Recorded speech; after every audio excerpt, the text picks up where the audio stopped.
Come and have a look at this. The Ferrari Purosangue has one of the best launch control sequences. I press upon that, it goes into launch.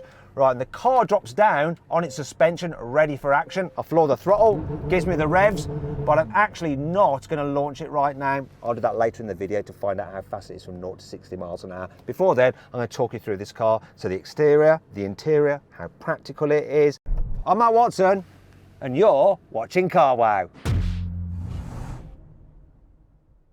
Let's start off this video by talking about the design of the Purosangue. Now, Ferrari says it's not an SUV. I shouldn't call it an SUV, even though it is definitely an SUV. Do you agree with me that it's an SUV? Well, I'll put a comment, it's pinned, vote. Is it an SUV or not an SUV? It's an SUV. I think it's an SUV. Anyway, let's move on. Moving down to the rear, really like the shape of the tail end of this car. Once again, intricate designs here, rear vents, no messing about. Is it the coolest looking SUV? Is it better looking than an Aston Martin DBX? I actually think yes. It's very expensive though. So the starting price, £313,000. So this one though, with all the options, £430,000. And a lot of the added cost is carbon fibre. So I'll just talk you through the carbon fibre on the outside of this car and the price of it. Carbon wheel arches, carbon rear diffuser, carbon under door cover, which I think is Ferrari speak for side skirts, carbon mirrors, carbon splitter.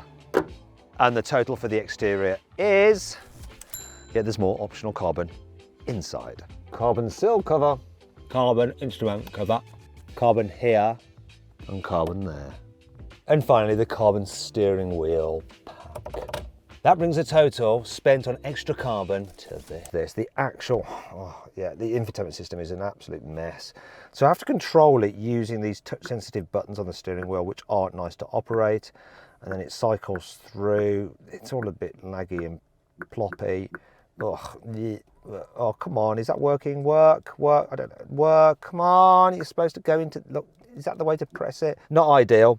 You have Apple CarPlay now for the first time ever with a Ferrari. Android Auto as well. There is a problem though, so I've got this one on Apple CarPlay. Look, can you spot the problem? I'm going to engage Apple CarPlay. Where's my rev counter? It has gone. Oh, I have to lose Apple CarPlay if I want to see it.